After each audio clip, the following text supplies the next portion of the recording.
Olá pessoal, tudo bom? É, eu andei vendo algumas tags no YouTube. O YouTube tem muita tag.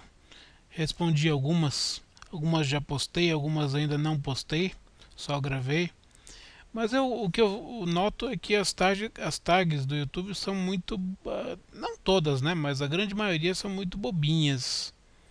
É coisa meio de bem adolescente, assim, pré-adolescente.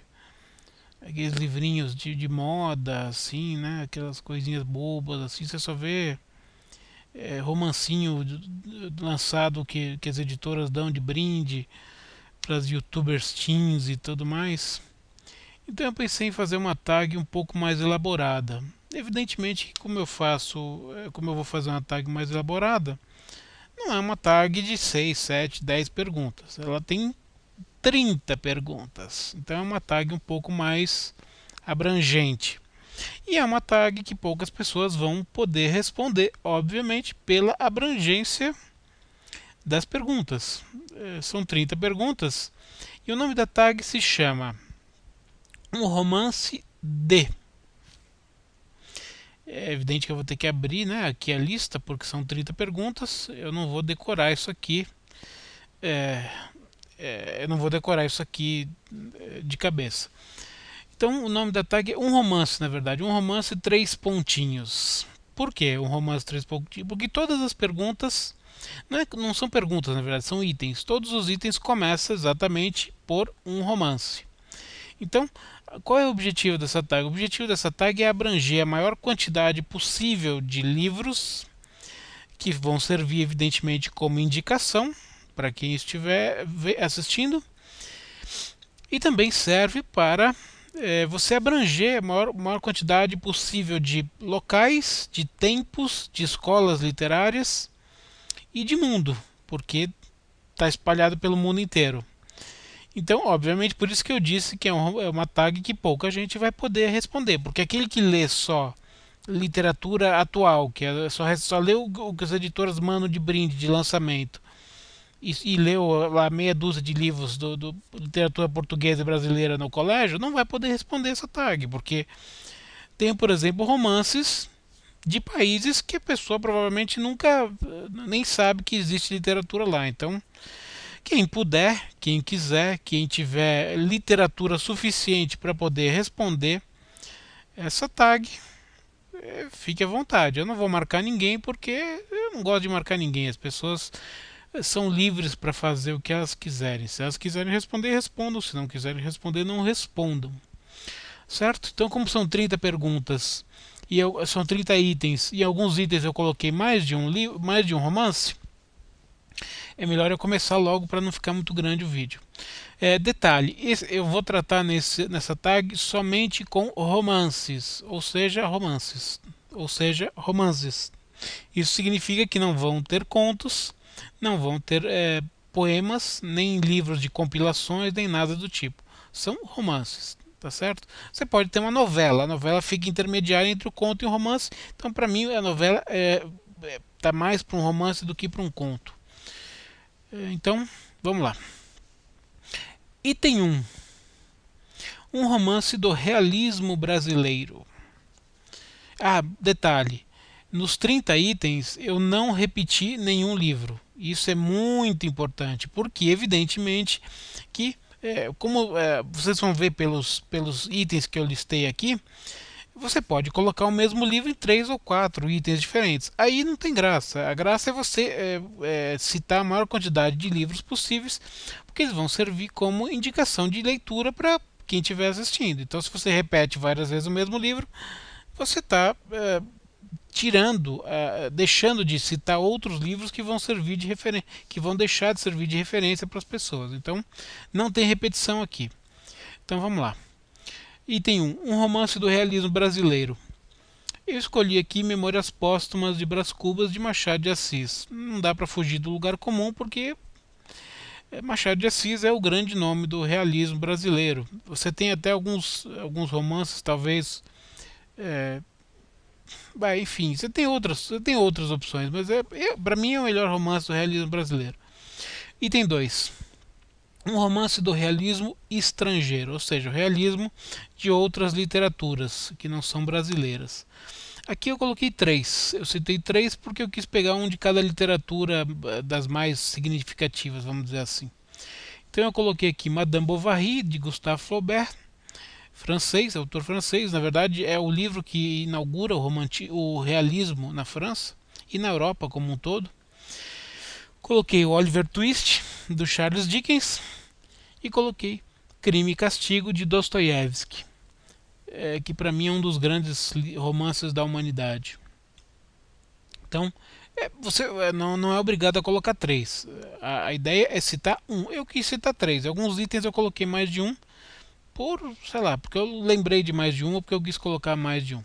Mas aí é bobagem minha. Você pode colocar só um. 3. Um romance do romantismo brasileiro. Aqui é difícil de achar, por quê? Porque grande parte do romantismo brasileiro é calcada vamos dizer, em poesia. Você tem a primeira fase do romantismo brasileiro, que é aqueles movimentos indigenistas e tal. Então você tem muita poesia, principalmente é, esqueci aquele poeta que escreveu o Ijuca Pirama. Gonçalves Dias. Gonçalves Dias. Então você tem Gonçalves Dias, você tem outros poetas, você tem os romances indigenistas do José de Alencar. E depois você tem, lá para a fase final, você já tem o ultra-romantismo, que basicamente são só poemas também, são só poetas. Então Casimiro de Abreu, Castro Alves, que já é mais poesia social, Álvares de Azevedo, enfim. Junqueira Freire.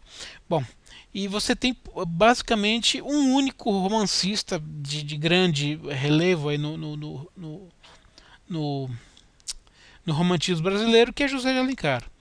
E como eu não gosto da fase indigenista dele, bom, eu tive que selecionar A Senhora, que é um romance urbano do José de Alencar, e é um romance realmente bom.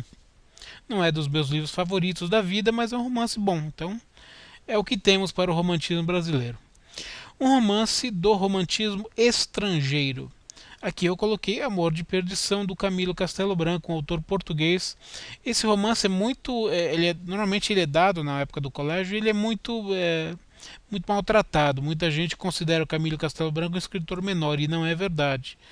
Para mim é um dos melhores do romantismo português. Então, Amor de Perdição. 5. Um romance do modernismo brasileiro. Bom, o modernismo brasileiro já abrange a maior quantidade de grandes autores que a gente tem na nossa literatura. Antes do modernismo, se você for pegar em termos de prosa, a gente tem muito pouco. Então, a grande maioria a literatura brasileira como um todo, ela se incorpora exatamente no modernismo. Claro, você tem pré-modernismo, primeira geração, segunda geração, pós-modernismo, tem os regionalistas e tal. Enfim, eu coloquei aqui Vidas Secas, do Graciliano Ramos, que é um dos meus livros favoritos da literatura brasileira. Um romance do modernismo estrangeiro. Eu coloquei aqui O Velho Mar, do Ernest Hemingway. Também é um dos meus romances favoritos da vida inteira. Lembrando que nos Estados Unidos o modernismo ele está meio separado de maneira diferente do Brasil, né? Ele tem aquela fase de guerra, antes da Primeira Guerra, a fase entre guerras. Você tem a Geração Perdida, que é mais ou menos essa fase entre guerras, e a fase que pegou a Segunda Guerra Mundial, da qual o Hemingway faz parte, junto com Faulkner, junto com muitos outros. Enfim, mas como um conjunto faz parte do modernismo americano. Sétimo item, um romance de terror ou horror. Aqui eu coloquei universal porque eu não conheço um romance de terror ou de horror brasileiro bom que eu possa listar. Então, eu não posso fazer uma tag que nem eu consiga responder. Eu não conheço. Talvez exista livros de terror ou de horror brasileiros que mereçam estar aqui. Eu não conheço. Então, vou colocar aqui Trocas Macabras, do Stephen King. Stephen King, para mim, é o grande escritor contemporâneo de terror. E é o que mais se dedica ao tema, né? Pelo menos é o que escreve mais livros. A Estrada da Noite, do Joe Hill, que é filho do Stephen King, realmente é um cara muito bom. Coloquei também para pegar um autor mais clássico, o Drácula do Bram Stoker, que é um clássico, né, do terror. E coloquei o Horror em Amityville do Jay Anson, que é baseado numa suposta história real. Então, esses são os 4 livros que eu coloquei aqui. 8. Um romance policial brasileiro. Bom, no romance policial a gente já consegue achar no Brasil. Então tá mais fácil. Daí eu coloquei aqui O Campeonato do Flávio Carneiro, que é um autor que eu descobri o ano passado e li a trilogia dele, que é com os mesmos protagonistas, vamos dizer assim. Eu li O Campeonato, bom, não lembro o nome dos outros dois, mas são 3 romances dessa trilogia aí. Eu coloquei O Campeonato porque é o melhor dos 3. Item 9. Um romance policial estrangeiro. Bom, aqui a gente tem um mundo, né? A literatura policial nos Estados Unidos é gigantesca, na Inglaterra, na França, na Bélgica, com o Simenon, enfim. A gente tem para todos os gostos aí. Então, eu coloquei vários aqui. Eu coloquei, deixa eu ver quantos. 1, 2, 3, 4, 5, 6, 7, 8, 9. 9 itens. Por que eu coloquei 9 itens? Porque é, eu não vejo TV. O meu lazer são livros. Filmes também, documentários e vídeos, enfim. Mas, como eu não vejo TV, eu tenho muito tempo para ler. Então, o meu passatempo é leitura. Então, entre livros mais densos, livros de não ficção, ou até de ficção, mas mais densos, e que você precisa de uma atenção mais redobrada e tudo mais, eu gosto de ler esses livros mais leves. Então, eu gosto de literatura de policial, literatura de terror, literatura de aventura, enfim, que são livros mais leves que você pode ler sem muita formalidade. Então, eu quis indicar aqui um de cada, sei lá, eu quis indicar a maior quantidade possível de autores policiais, vamos dizer assim, vai, para facilitar. Então, coloquei aqui, lembrando que filmes de suspense, onde o elemento policial, delegacia, investigador, agente da FBI, polícia de qualquer tipo, de qualquer ramo, faz parte. A gente é detetive particular e tudo isso faz parte do romance policial, ainda que sejam de suspense, tá? Então coloquei aqui O Silêncio dos Inocentes, do Thomas Harris. Muita gente conhece o filme, né? O filme, aquele filme famoso do Hannibal Lecter, né? Com o Anthony Hopkins e a Jodie Foster, teve várias continuações. Aliás, eu li os 4 livros, né? O Silêncio dos Inocentes, Dragão Vermelho, Hannibal e Hannibal Rising. São 4 livros e fizeram 4 filmes. Na verdade, 5 filmes, que o Dragão Vermelho já tinha sido filmado em 86 com o Brian Cox no papel do Hannibal Lecter, e ele foi refilmado depois com o Anthony Hopkins. Mas os livros são muito bons. Eu li os 4 livros, são obviamente melhores que os filmes. Os livros são sempre melhores que os filmes. Restos Mortais, da Patricia Cornwell, é uma escritora americana contemporânea que eu já li. Eu tenho praticamente tudo que ela escreveu. E eu gosto muito da série da Scarpetta, que é uma médica legista que tem alguns outros personagens secundários, mas é uma série da Scarpetta. Então, a série Scarpetta eu tenho praticamente tudo e eu já li 90%. Eu acho bem interessante. O próximo aqui, Um Crime entre Cavalheiros, do John le Carré. John le Carré é um autor principalmente de livros de espionagem. É um autor inglês de livros de espionagem, mas nesse livro especificamente, Um Crime entre Cavalheiros, o agente britânico, o espião britânico, ele está visitando um colégio inglês muito tradicional, e ocorre um crime ali. Então ele atua nesse livro como um detetive particular. Então é por isso que ele está aqui na área de policiais. E é o livro que eu mais gosto dele. Eu já fiz resenha no canal, inclusive. O próximo item, o próximo livro que eu indiquei desse mesmo item, Boneco de Neve, do Joe Nesbo. É um autor norueguês que está fazendo muito sucesso atualmente. Essa aqui é o Boneco de Neve, faz parte da coleção Harry Hole, do detetive Harry Hole, que tem aí seus 6 ou 7 livros. Enfim, ele tem outras séries, mas eu conheço só essa série. O Colecionador de Ossos, do Jeffrey Deaver. Jeffrey Deaver também é um escritor contemporâneo de policial americano. Colecionador de Ossos foi transformado em filme também com a Angelina Jolie e o Denzel Washington, um filme muito bom, mas leia o livro sempre compensa mais. O próximo que eu coloquei aqui, Os Olhos Velados de Londres, do Edgar Wallace. Edgar Wallace é um dos precursores do romance policial inglês. Inclusive um dos influenciadores da Agatha Christie. É um romance clássico. Ele escreveu 175 romances, se eu não me engano. Eu tenho pelo menos uns 50, e desses 50 eu li uns 30. Então tem muitos romances muito bons e tem alguns mais ou menos. Esse aqui é um dos melhores, Os Olhos Velados de Londres. O próximo que eu coloquei aqui, O Aliciador, do Donato Carrisi. Donato Carrisi é um escritor contemporâneo, escritor e jornalista contemporâneo italiano. E esse aliciador faz parte de uma duologia, vamos dizer assim, que é o Aliciador. E tem mais um livro, Cemitério de Almas, eu acho. Acho que Cemitério de Almas. São dois livros da mesma série da mesma sequência, da mesma série. Não são sequência, mas são da mesma série. Os dois saíram no Brasil, eu tenho os dois, só que eu só li esse primeiro, não li o segundo ainda. Essa foi uma indicação de uma amiga que me falou muito desse livro. Eu tive uma dificuldade danada para achar esse livro, porque infelizmente ele foi lançado pela Record, mas infelizmente não fez sucesso. Eu acabei comprando na Amazon, mas quando eu comprei era o último que tinha e você quase não acha em sebo. Então é um livro que não vendeu. Estranhamente não vendeu, porque é um livro muito bom. Ele tem uma trama muito boa. Mais um item que eu coloquei aqui, né, mais um livro desse mesmo item, Assassinato num Campo de Golfe, da Agatha Christie. Não poderia faltar um livro da Agatha Christie para mim. Não exatamente a Agatha Christie, mas a série do Poirot, para mim são os livros que eu mais li. Eu já li acho que umas 3, 4 vezes cada livro, li toda a coleção. E para mim é o romance policial mais divertido que tem, a Agatha Christie. Inclusive eu li os dois livros da autora da Sophie Novot, eu acho. Não sei, dessa nova escritora britânica aí que escreveu 2 romances com o Poirot, com permissão da família da Agatha Christie. Um deles é melhor que o outro, mas os dois são bem interessantes. É O Crime do Monograma e não sei o que do Caixão, alguma coisa assim.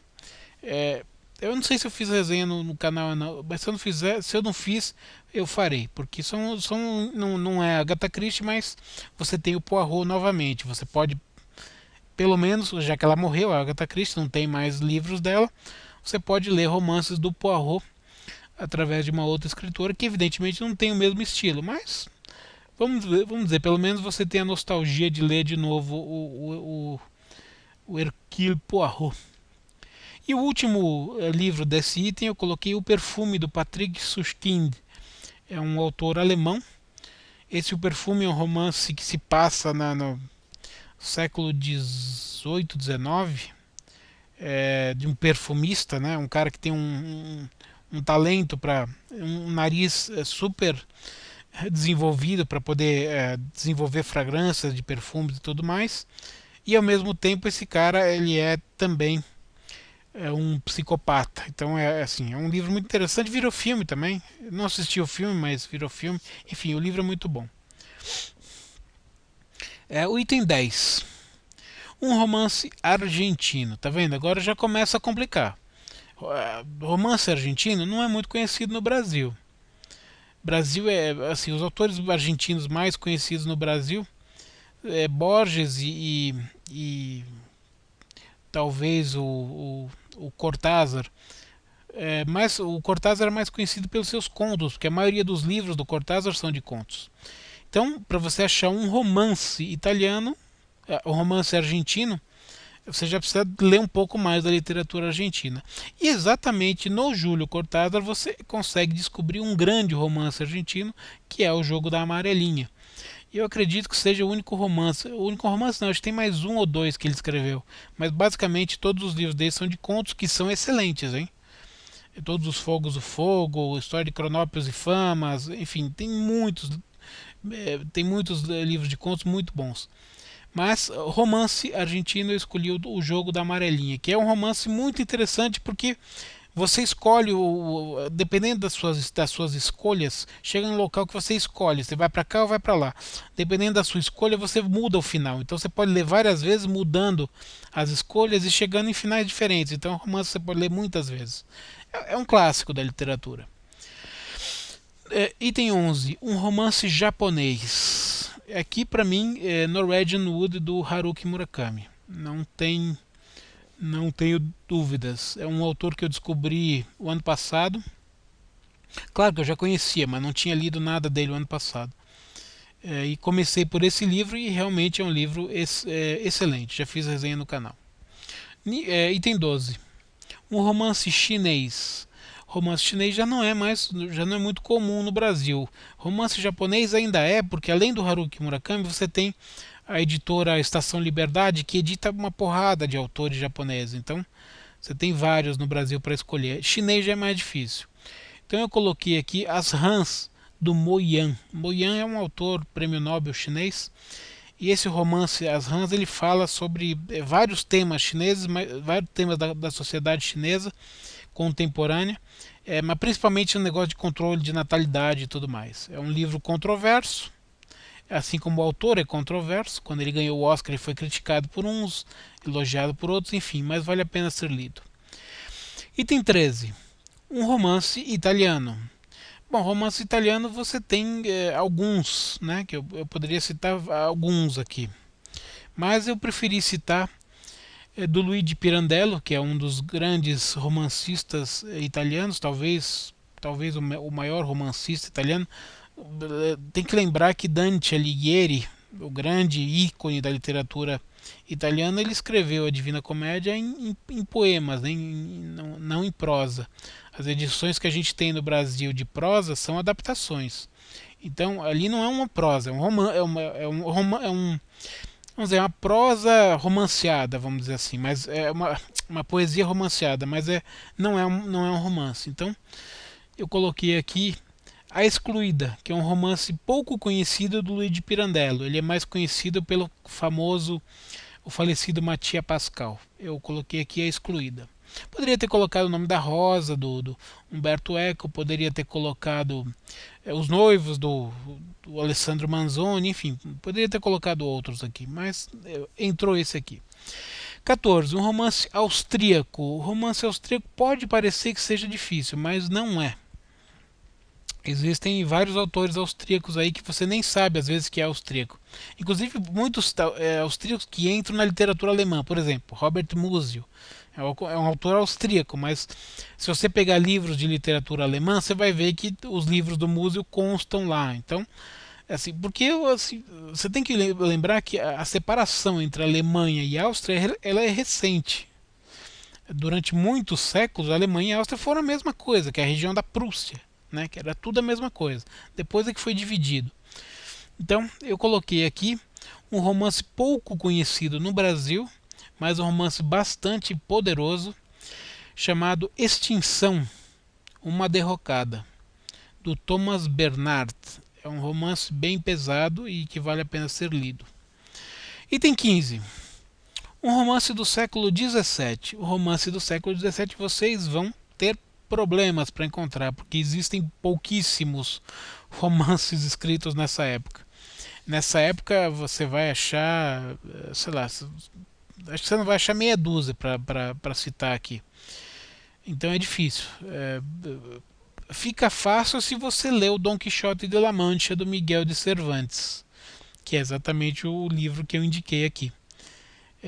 Não sei se outros livros dessa mesma época estão tão acessíveis aqui no Brasil para serem lidos, mas esse romance é um clássico. Se você não leu, você deveria ter lido já há muito tempo, você está atrasado. Item 16. Um romance do século XVIII. Romance do século XVIII está um pouco mais fácil, você tem mais opções, mas ainda assim é difícil. Se você for procurar na sua relação ou na internet, onde você for buscar, você vai achar muitos livros de filosofia no século XVIII, muitos autores de filosofia. Um livro de filosofia não é um romance, então eu estou falando de romances aqui. Então eu coloquei aqui o Robinson Crusoe, do Daniel Defoe, que para mim é um clássico. É um romance de aventura e é um clássico. Item 17. Um romance do século XIX. Bom, agora aqui você tem um caminhão, você tem na verdade uma carreta de opções. O século XIX é o século do romance. No Brasil não, no Brasil o século do romance é o século XX. No século XIX você tem poucas opções. Mas se você pegar Inglaterra, França, Rússia, Itália, Alemanha, ou seja, se você pegar a Europa inteira, o século do romance é o século XIX. Então, eu coloquei aqui um item brasileiro, um item português e alguns itens de outras literaturas, tá certo? Então, eu vou listar, vou colocar aqui Dom Casmurro, do Machado de Assis, porque eu já citei o Memórias Póstumas, então agora eu estou colocando Dom Casmurro. O Primo Basílio, do Eça de Queiroz, para mim é um livro muito interessante. O Eça de Queiroz é um grande escritor português. O Vermelho e o Negro, do Stendhal, um autor francês. O Vermelho e o Negro, um dos romances mais clássicos da literatura francesa.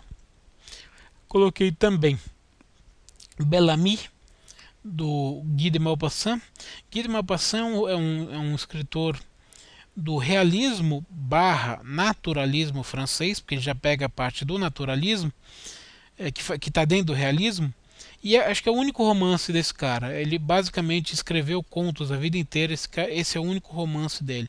E tem no Brasil, dá pra achar. Os livros de contos também. Eu coloquei também O Médico e o Monstro, do Robert Louis Stevenson, que faz parte do século XIX também, e é um romance que você pode dizer que seja gótico também, mas não estamos na temática gótica ainda. E coloquei também, para representar a literatura russa, Almas Mortas do Gogol. Por que eu não coloquei Crime e Castigo do Dostoiévski? Porque já coloquei em itens anteriores. Poderia colocar um livro do Tolstói? Poderia. Poderia ter colocado um livro do Pushkin? Não poderia, porque o Pushkin acho que não tem romances. Enfim, tem Gonchakov, eu teria outras opções, mas eu optei por Almas Mortas do Gogol, que é um livro que eu gosto muito. Item 18. Um romance da América Central. Lembrando a vocês que faltaram nas aulas de geografia que o México não pertence à América Central. O México pertence à América do Norte.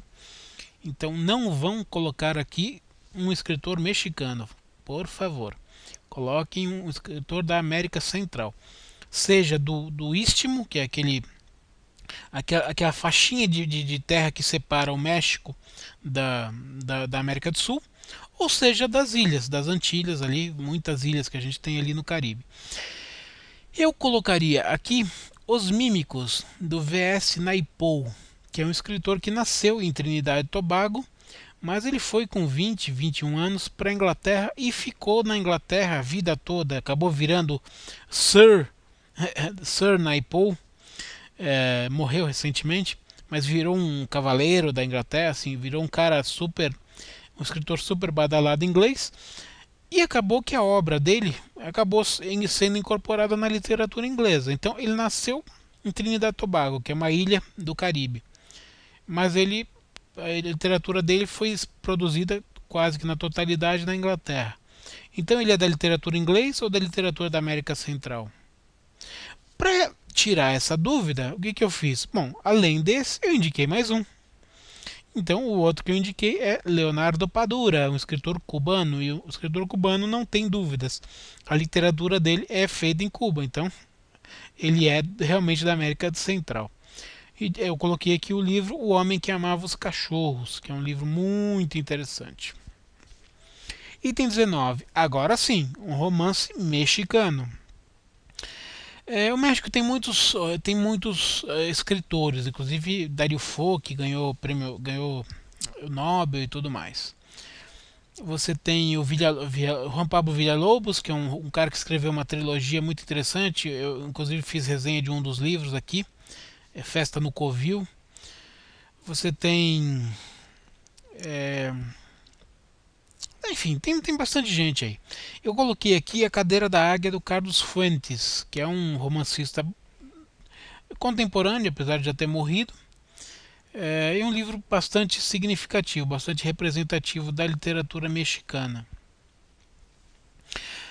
20. Um romance africano que não seja de língua portuguesa. Por que eu fiz isso?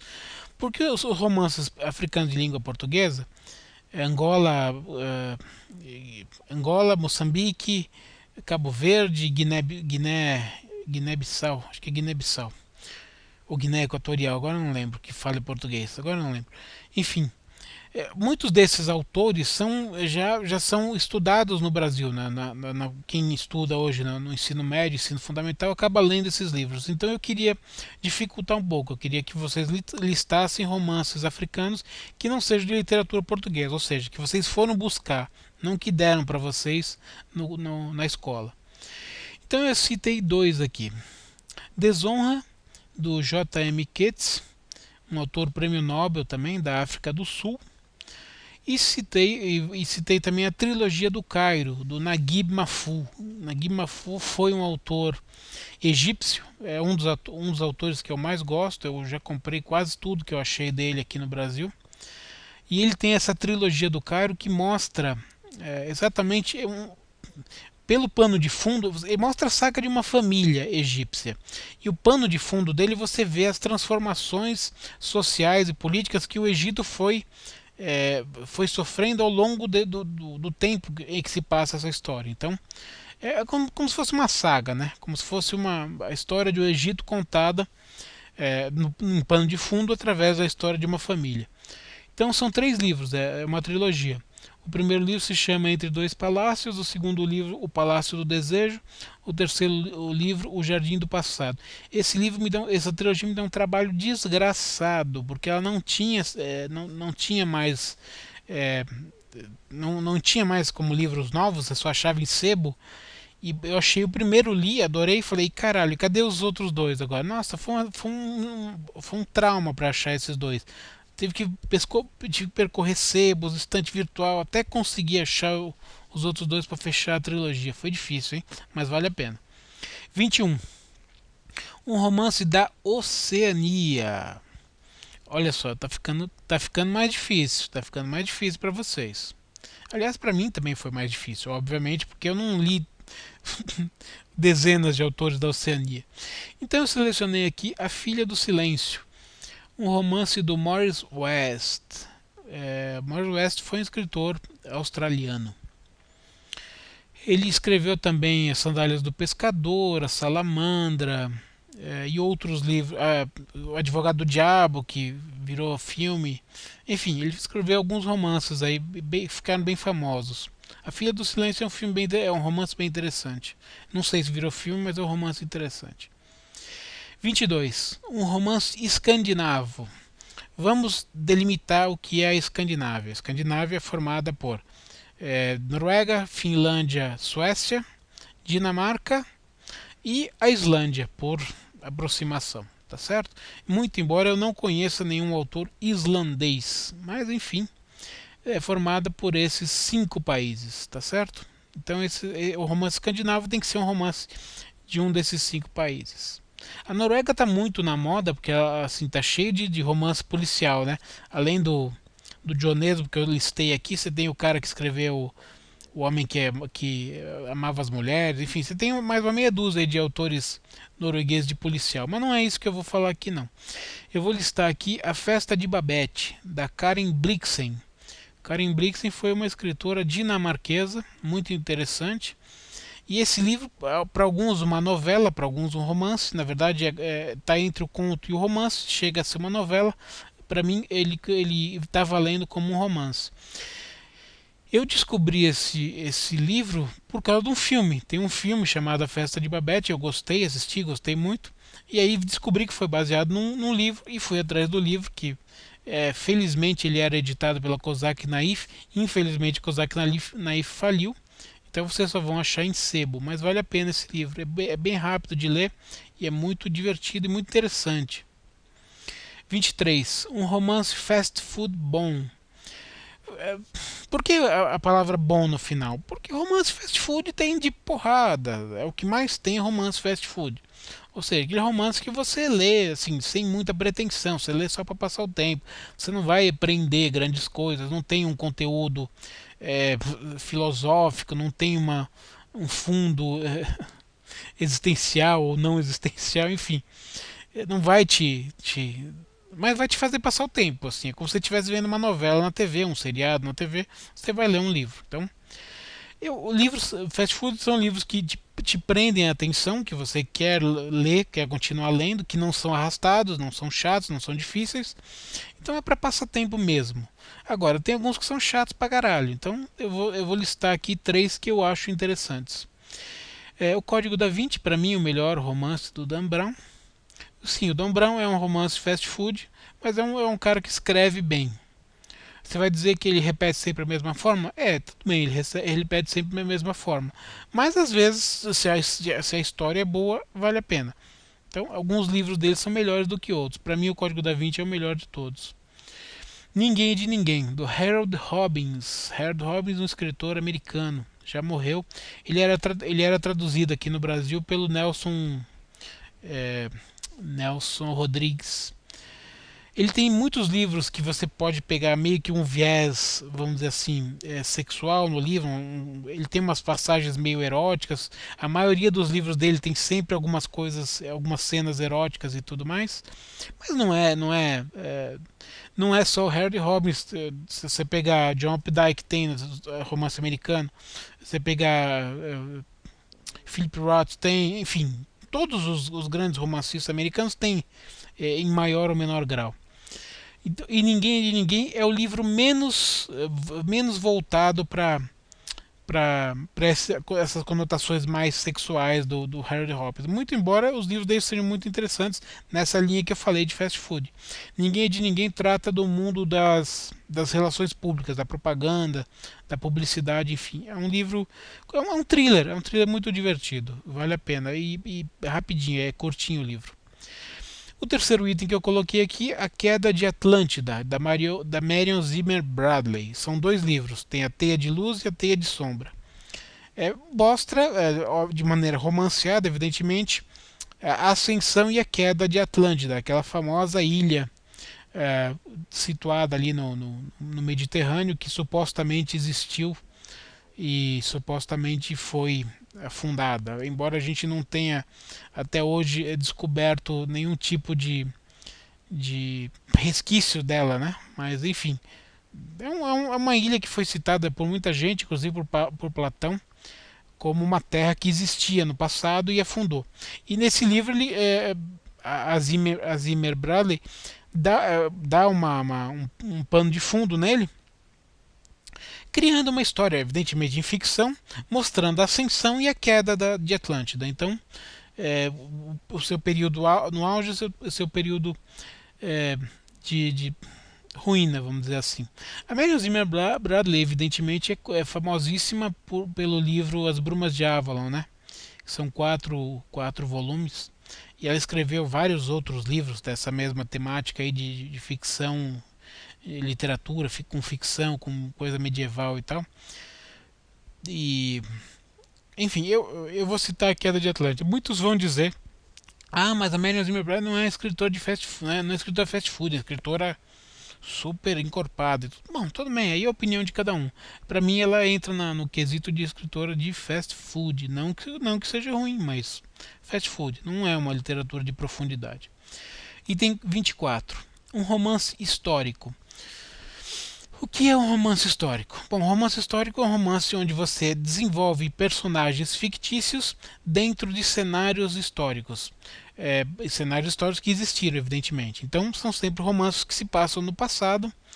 Então, você tem romances que você. Vou pegar a época da independência brasileira. Então, eu vou criar alguns personagens uma história, alguns personagens que vão interagir com outros personagens da época da independência brasileira. Então vai ser um romance passado naquela época e coisas do tipo.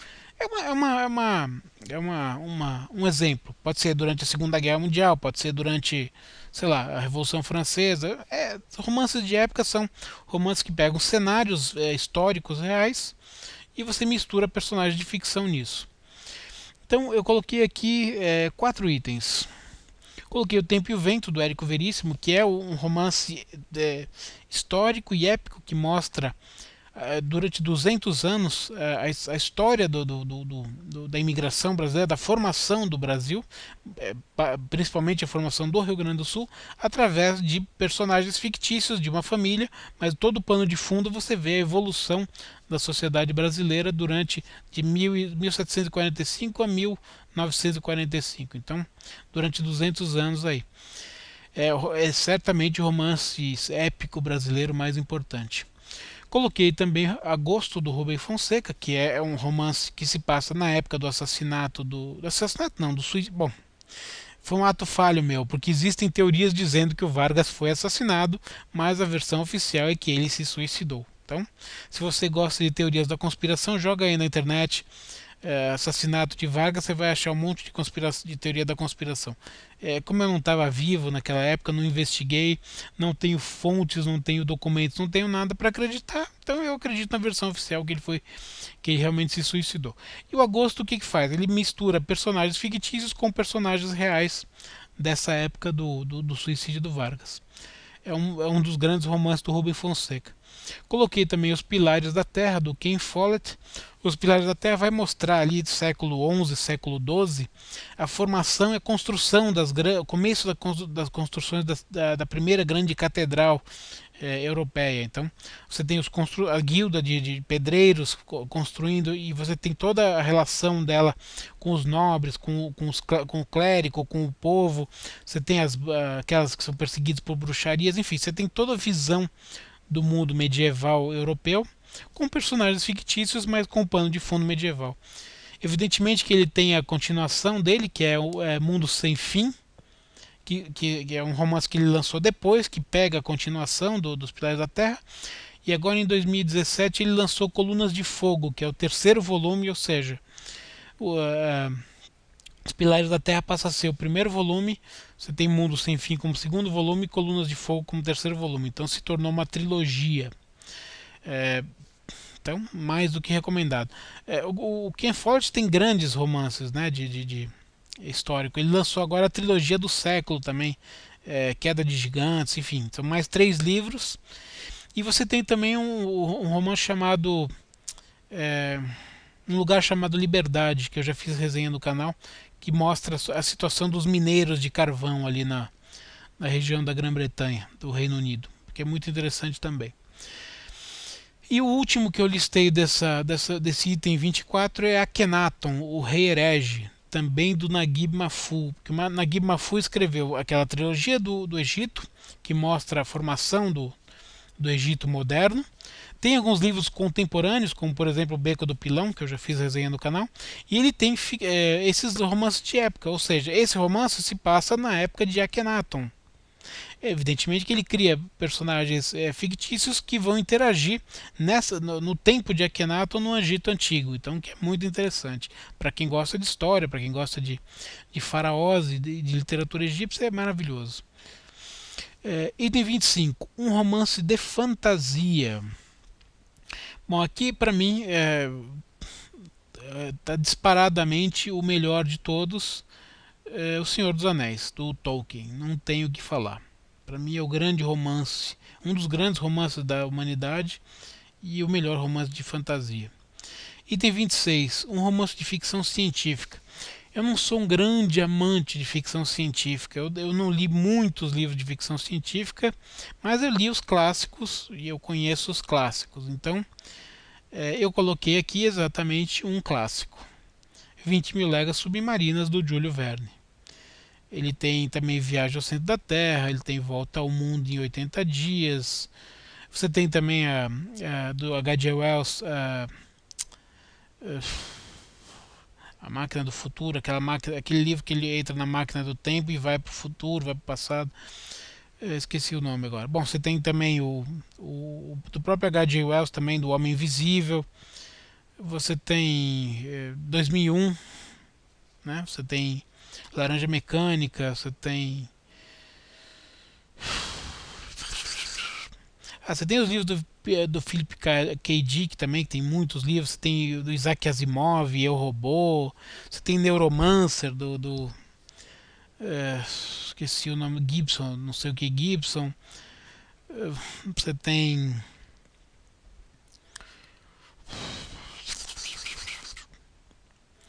Que mais? Bom, você tem muita coisa aí, mas para mim, 20 mil léguas submarinas.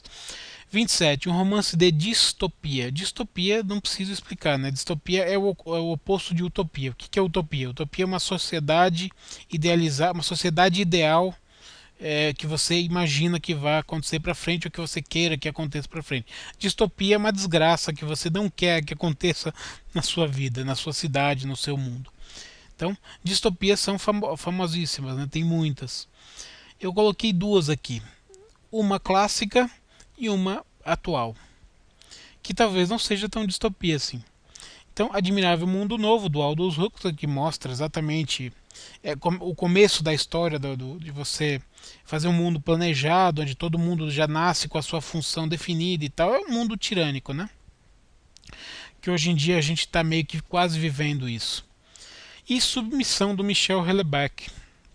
Submissão, o Michel Houellebecq, ele conta a história de uma França, daqui 10 anos mais ou menos, que ela vai ser governada por um governo muçulmano, por um presidente muçulmano que vai ser eleito, não vai tomar pelas armas, vai ser eleito pelo voto, através de uma coalizão com outros partidos, e aí ele passa a implantar a Sharia, que é a lei muçulmana para todos os franceses. Então, isso não é exatamente uma utopia, não é exatamente uma distopia, porque se tudo continuar no ritmo atual, até 2050 a França, entre outros países como a Alemanha, a Bélgica e outros países mais, estarão com maioria muçulmana. E a partir do momento que você tem uma maioria muçulmana no país, nada impede que essa maioria muçulmana vote num presidente muçulmano para representá-los. Então é uma distopia que talvez se torne real. Terrivelmente real para quem mora na França. Item 28. Um romance de formação. O que é um romance de formação? Romance de formação, basicamente, você pega um personagem jovem ou adolescente, alguma coisa do tipo, e ele vai crescendo, a vida dele vai crescendo aos olhos de quem está lendo. Então, mostra os problemas dele, as angústias, os problemas do crescimento, da entrada na idade adulta, ou se você já está na idade adulta, você vai crescendo, vai envelhecendo, ou seja, mostra a evolução do ser humano. Então, formação de um ser humano, né? Então você tem muitos exemplos aí. Eu peguei dois. O Retrato do Artista Quando Jovem, do James Joyce, é o primeiro romance do James Joyce. Mostra mais ou menos um alter ego do James Joyce, com seus dramas aí chegando na idade adulta. E coloquei A Montanha Mágica, do Thomas Mann, um grandíssimo clássico da literatura alemã. Eu poderia colocar aqui um livro que muita gente talvez vá colocar, O Apanhador no Campo de Centeio, do J.D. Salinger, né? Do Salinger. Para mim não é um dos livros. Eu sei que tem gente que idolatra esse livro. Para mim não é um dos grandes romances da humanidade. É um livro bom, mas nada além disso. Eu dei nota 8,5 de 0 a 10. Então, se existem livros que eu dei nota 10, 9, 9,5, obviamente tem livros melhores que esse. Mas aí vocês escolham o livro que vocês quiserem. Item 30, último item. Um romance gótico. Eu coloquei dois. Vamos explicar um pouquinho o que é um romance gótico, que nem todo mundo sabe. A literatura gótica começou no século XVIII na Inglaterra. O primeiro livro que saiu se chamava O Castelo de Otranto, do Walpole Expo, alguma coisa assim.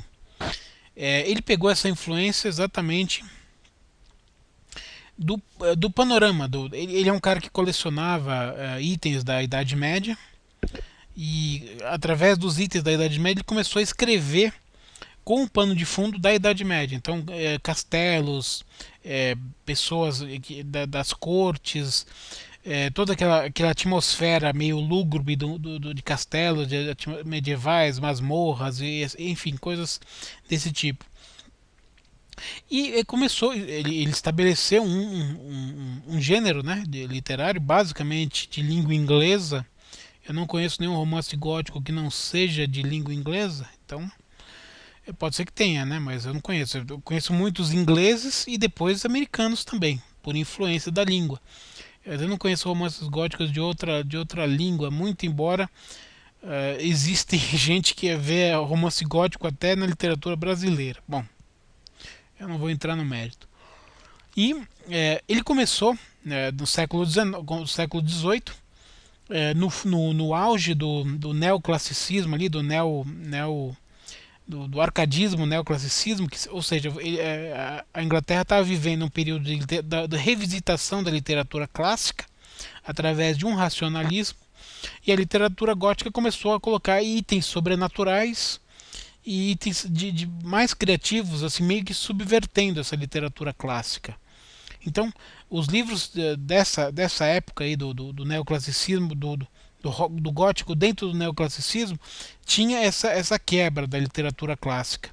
E depois, obviamente, no século XIX, influenciado pelo clima da Inglaterra vitoriana, quando ela foi governada pela Rainha Vitória, você tem já a mistura do gótico com o romantismo, que aí vai mudar um pouco o panorama, assim, em vez dos castelos, da atmosfera medieval, você vai ter os casarões, as mansões, assim, os conflitos de família. Não é mais conflito de reino, é conflito de família. Mas você tem ainda o componente sobrenatural. Você tem as brigas, as maldições, aquelas segredos de família e tal. Então, enfim. E basicamente todos os livros góticos eles têm uma pegada sobrenatural. Então ou eles se encaixam no suspense, ou eles se encaixam no terror, no horror, ficam nesse caminho aí. Da primeira fase do gótico você tem a Anne Radcliffe, você tem o Thomas Hardy, você tem a Elizabeth Gaskell, enfim, outros autores. Esses são os principais. E na segunda fase já, você tem você tem as irmãs Brontë, vamos dizer assim, as três irmãs Brontë. Mas eu coloquei aqui o Morro dos Ventos Uivantes da Emily Brontë, que é um grande romance, um romance idolatrado, inclusive no Brasil. E é um romance gótico, já dessa segunda geração, é um gótico romântico já, da segunda geração. E coloquei também aqui o Médico e o Monstro, do Robert Louis Stevenson, que também é um romance gótico, já é dessa segunda geração. Eu poderia ter colocado Frankenstein, também é um romance gótico, do romantismo. Poderia ter colocado Drácula, que já é um pouco mais recente, mas também tem uma pegada gótica, também é um romance gótico. Poderia ter colocado os livros do Edgar Allan Poe. Não poderia ter colocado o Lovecraft, H.P. Lovecraft, porque ele só tem contos, ele não tem romances. Mas ele tem vários contos também de horror gótico. Enfim, você tem muitos autores aí para escolher. Então, lembrando que o nome de onde que vem o nome gótico? O nome gótico vem do povo godo. O povo godo é um daqueles povos que os romanos chamavam de bárbaros, porque todos aqueles que não eram romanizados, todos aqueles povos que não eram dominados pelo Império Romano eram bárbaros. Então você tem inclusive os godos, através da sua vertente visigodo, porque depois os godos depois do choque com os hunos, eles se separaram, uma parte virou ostrogodo, uma parte virou visigodo. Os visigodos foram morar foram se estabelecer próximo do Império Romano e acabaram destruindo o Império Romano. E através dessa mistura mas eles destruíram o Império Romano, mas eles assimilaram a cultura romana, inclusive o cristianismo e outras coisas mais. E eles modificaram a arquitetura da romana e criaram a arquitetura gótica, que é a arquitetura famosíssima das catedrais góticas espalhadas pela Europa inteira, as fantásticas e monstruosas, monstruosas no sentido de tamanho, não no sentido de feias, as catedrais gigantescas góticas que você tem pela Europa inteira. Então, evidentemente, a arte gótica começou na arquitetura e chegou até o romance. e chegou em outros ramos aí da arte, mas o que não interessa pra gente, o que interessa pra gente aqui é o romance. Acho que eu falei demais, né? 55 minutos, puta que pariu. Ai, ai, o povo vai ficar cansado de assistir esse vídeo, assim como eu tô cansado de falar. Mas enfim, acho que uma tag interessante para quem vocês repararam, né? Eu peguei tag que ela seleciona várias épocas do romance, século 17, 18, 19, romances de várias categorias, vários gêneros e de vários países e regiões. Então nesses 30 itens você tem aqui pelo menos uns 50 livros indicados para você ler, se você não leu. Então eu gostaria que se você fosse fazer essa tag, que você me deixasse um recado, um e-mail, alguma coisa, me mandasse o link do seu vídeo, porque eu gostaria de ver também as indicações que você tem para para apresentar para esses itens, porque obviamente eu também por que eu assisto vídeos de canais de literatura no YouTube? Porque eu quero também pegar sugestões de livros que eu não conheço, livros interessantes para ler. É um serviço, os vídeos de literatura do YouTube é um caminho de mão dupla. Assim como você apresenta aquilo que você lê e indica para as pessoas, você também procura receber boas indicações de livro para você, para que você também é, aprenda, descubra novas literaturas, novos autores, novos romances, enfim. Essa é a ideia do vídeo e essa foi a ideia da tag. Então espero que vocês gostem. Cansei. Mas enfim, tá aí. Façam, divirtam-se e não esqueçam, obviamente, de dar o crédito, né? Eu não vou cobrar direitos autorais, é só para você dar o crédito de quem inventou a tag, que esse é um procedimento padrão e ético do YouTube. Então, se você fizer, me manda um link que eu gostaria de assistir o seu vídeo, tá? Então, uma saudação e até a próxima.